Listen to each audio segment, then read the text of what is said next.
जिन शासन के जो गौरव महापुरुष हुए, एक होता अभिमान, एक होता सात्विक गौरव। धन्य हो उन तपस्वियों को, धन्य हो उन त्यागियों को, धन्य हो उन महापुरुषों को जिन्होंने इतनी ऊंची साधनाएं की। बंधुओं, गुरुदेव संभूत विजय के पास तीसरा शिष्य आया था, नमन किया।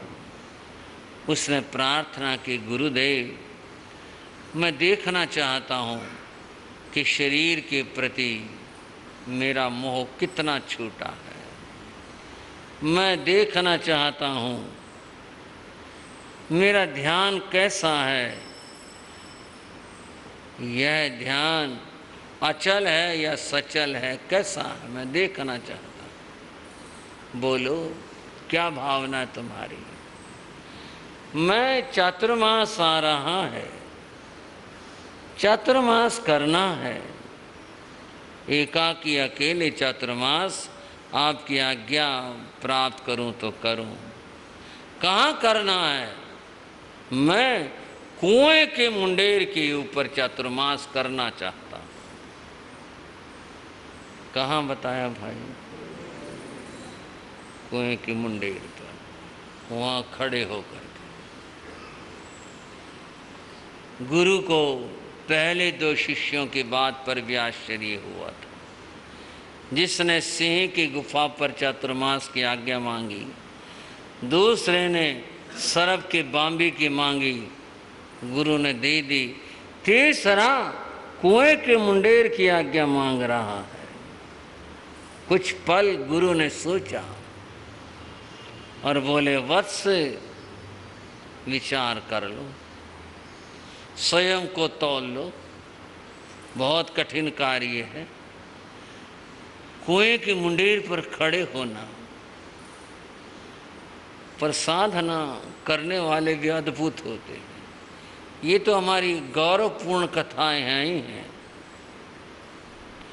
हमारे एक तपस्वी मुनिराज हुए जिनका नाम था श्री नेक चंद्र जी महाराज। गुरु महाराज योगीराज जी के छोटे गुरु भाई थे। मैंने उनके दर्शन किए। नेक चंद जी महाराज के तपस्वी संत थे। वे शीर्ष आसन करके लोगस्य की माला पढ़ते थे। क्या करके? शीर्षासन, पांव ऊपर सिर नीचे, और उसमें लोगस्य की माला। 1 घंटा तो मानकर चलना ही चाहिए लोगस्य की माला में। कोई थोड़ा बहुत कम ज़्यादा हो जाए, लगभग इतना समय तो लगता ही है। और शीर्षासन करके और फिर वो माला करते थे। कठिन काम है, पर क्या बताऊं, बताने के लिए कह रहा हूँ। कुछ भी कठिन नहीं। आप होगा आप करोगे, कठिन नहीं। कितना तो कठिन है, कठिन तो मैं बता रहा हूँ।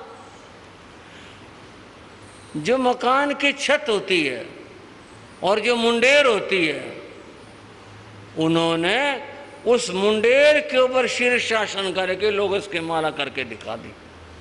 बोलो तपस्वी श्री नेक चंद्र जी महाराज के। बोलो आप, है मरने का काम।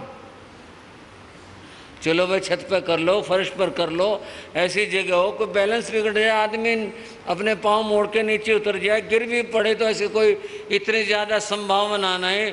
मुंडेर के ऊपर, वहां उसके ऊपर और शीर्षासन करना और फिर लोग उसकी माला करना।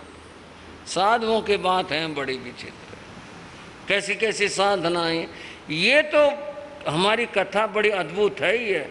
ये तो मैंने आपको उन महापुरुष की बात बताई जिनके मैंने दर्शन किए। बताओ कैसी कैसी दिव्य आत्मा, कैसी कैसी महान आत्मा है। इन्होंने कहा मैं वहाँ मुंडेर पर, कुएं के मुंडेर पर खड़े होकर के ध्यान करना चाहता हूँ और ऐसे चातुर्मास बिताना चाहता हूँ। गुरु ने कहा भाई विचार कर लो, गुरुदेव आपका आशीर्वाद चाहिए। विचार तो मैंने कर लिया है, ठीक है, जैसी तुम्हारी भावना है। तुम्हारा पथ मंगलमय हो, मैं तो यही भावना करता हूँ। गुरु का आशीर्वाद लिया और वे मुनि चल पड़े वहाँ से कि देखें कि ऐसा कुआं मिल जाए, थोड़ा भीड़ भाड़ वाला भी हो। किस लिए? प्रदर्शन के लिए नहीं, ध्यान भंग ना हो, देखें ऐसे कोई जगह। और वे विहार करते हुए जा रहे थे। एक गांव के बाहर कुआं आया। शायद यूं कहें उस गांव का एक ही कुआं होगा पानी भरने वाला। बहुत महिलाएं आती थी जाती थी, लोग आते थे जाते थे। वो उनके समझ में आया और किसी से पूछ करके कि वे मैं यहाँ ध्यान कर लूँ। वो तो कई होते ना इनके कुएं पानी भरने की, इधर से बोले कर लो तुमने ध्यान करना है तो। और वो तो उसके ऊपर खड़े हो गए, ध्यान में खड़े हो गए। लोग आते हैं, महिलाएं आती हैं, ये क्या, इसने और कोई जगह ही नहीं पाई। ध्यान करने की कह लो या राम के नाम लेने की कह लो, इसने और कोई जगह ही नहीं पाई। कोई तो कहता इसकी तो निगाह खराब है, यहाँ मतलब के साधु का। यहाँ माताएं बहनें आती हैं, पानी भरने आती हैं, थोड़ा जंगल पड़ा और कहीं कर लेता। कई तरह के अपशब्द कह करके, हाँ मरेगा, हमें क्या ठेका।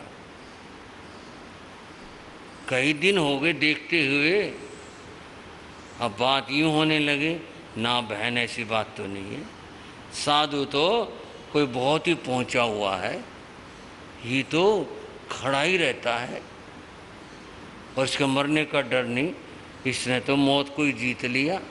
कमाल है, साधु क्या है, बहुत ऊंचा महात्मा है। पहले निंदा हो रही थे और अब क्या प्रशंसा होने लगी। दोनों से, निंदाओं से भी प्रशंसाओं से भी ऊपर उठकर और वहाँ ध्यान में खड़े रहते हैं। कई तरह की बातें होती हैं, गीत गाती बहनें आती हैं, कोई ध्यान नहीं है। चर्चाएं करते हैं उसके बारे में, कोई ध्यान नहीं है। गांव की भी चर्चा होती है, ये यूँ हो गया, यूँ हो गया। अब आवाज़ें तो कानों में आती, उसे कोई मतलब नहीं, वो अपने ध्यान में खड़ा रहता है। बंधुओ तेज हवाएं आई, पेड़ों को हिला देने वाली हवाएं आई, साधु अचल खड़ा रहा। बरसातें आई, साधु नहीं हिला वहाँ से। और विपरीतताएं कितनी बनी, वो नहीं हिला वहाँ से। कई लोग दूसरी तरह के ऐसे भी आते, दे दो ने स्नेक धक्का, ऐसे भी आते, भय नहीं लगा। कोई अगर ऐसा कर ही दे तो भी डर नहीं लगा और वह अचल खड़ा रहा। दूर दूर तक चर्चा साधु की। और सुना भाई एक साधु कुएं के मुंडेर पे खड़ा, इतने दिन हो गए, 1 महीना होगा, 2 महीने हो गए और वहाँ ध्यान करने लग रहा है। चर्चाएं जगह जगह हो रही हैं, लोग दर्शन को आ रहे हैं, प्रशंसा कर रहे हैं। कोई भाई अपनी अपनी बात है, कुछ कुछ कह जाता है, साधु खड़े रहते हैं। 3 साधुओं की कथा आपके सामने। शेर की गुफा पर चातुर्मास करने वाले ने शेर को अपना भक्त बना लिया और सांप की बांबी पर चातुर्मास करने वाले ने सर्प को अपना भक्त बना लिया और कुएं के मुंडेर पर चातुर्मास करने वाले ने दुनिया को अपना भक्त बना लिया। और क्या हुआ इस कथा में, वो चर्चा आगे। शासनपति श्रमण भगवान महावीर को वंदन नमन। पूज्य गुरुदेव श्री माया राम जी महाराज, पूज्य गुरुदेव श्री योगी राज जी महाराज, पूज्य गुरुदेव श्री राम कृष्ण जी महाराज, सभी गुरु भगवंतों को वंदन नमन।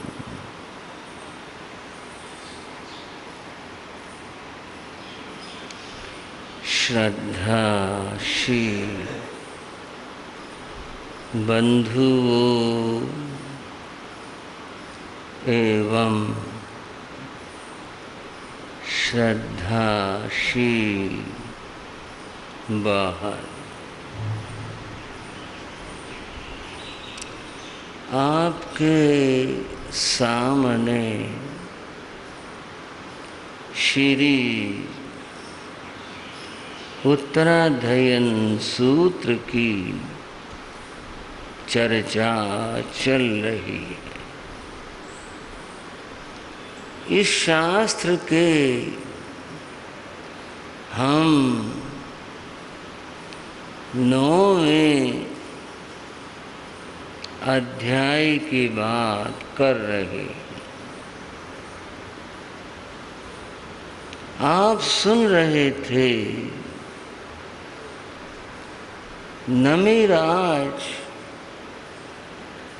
नाम के राजा को पूर्व जन्म का ज्ञान हुआ,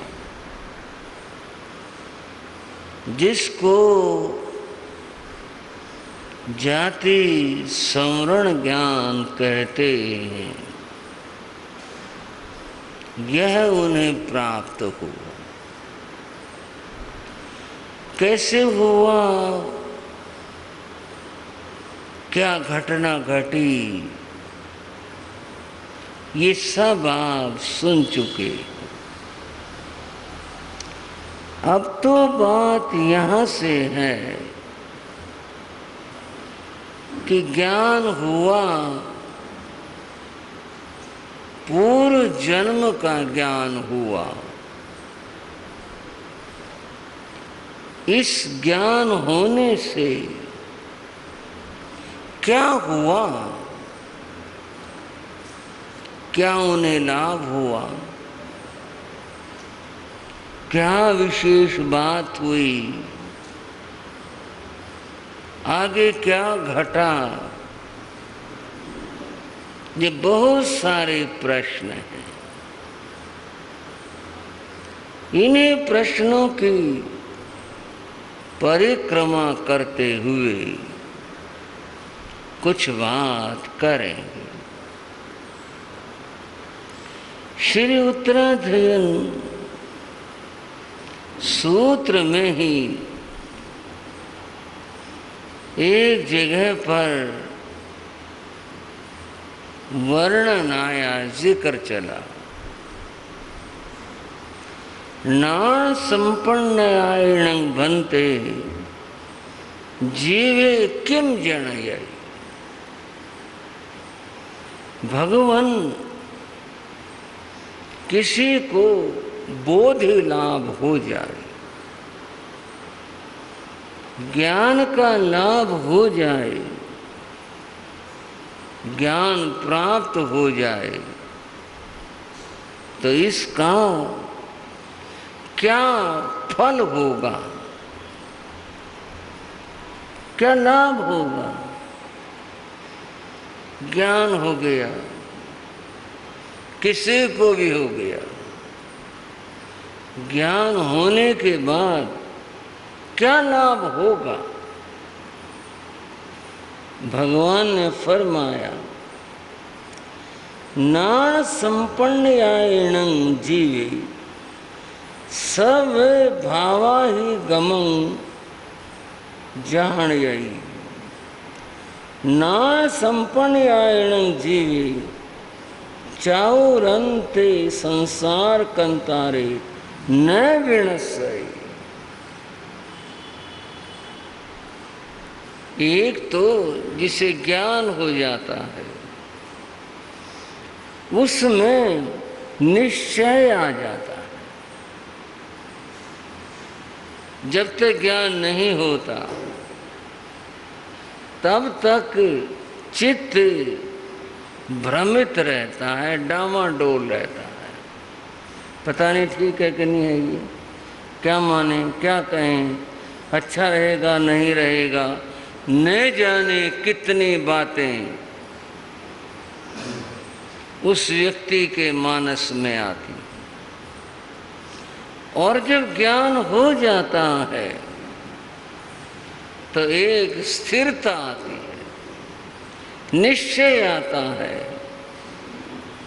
निर्णय हो जाता है, ये ठीक है बस। तो ज्ञान प्राप्त हो जाने के बाद सबसे पहले चित्त में निश्चय भाव आता। ये निश्चय होना आना ये बड़ी बात है, छोटी बात नहीं है। व्यक्ति ज्ञान के अभाव में भ्रमित होता रहता। थोड़ी सी बात बीच में बताऊं। मेरे पूज्य गुरुदेव संघ शास्ता शासन सूर्य गुरुदेव श्री रामकृष्ण जी महाराज महान विद्वान थे। हमने देखा कोई भी निर्णय, कोई भी बात का प्रसंग और चर्चा होती तो उनका ज्ञान बड़ा स्पष्ट होता था। एक बार ही कहते नहीं ये नहीं, ये होगा इसमें। कोई शब्द की बात हो तो ये नहीं होता, ये होता है। ये तब है जब भीतर में ज्ञान है। एकदम सहज नहीं, ये नहीं होता, ये होता है। हम बहुत बार गुरु कृपा से थोड़ा बहुत कुछ काम करते, थोड़ा बहुत लिखते, कुछ कई बार भ्रम हो जाता।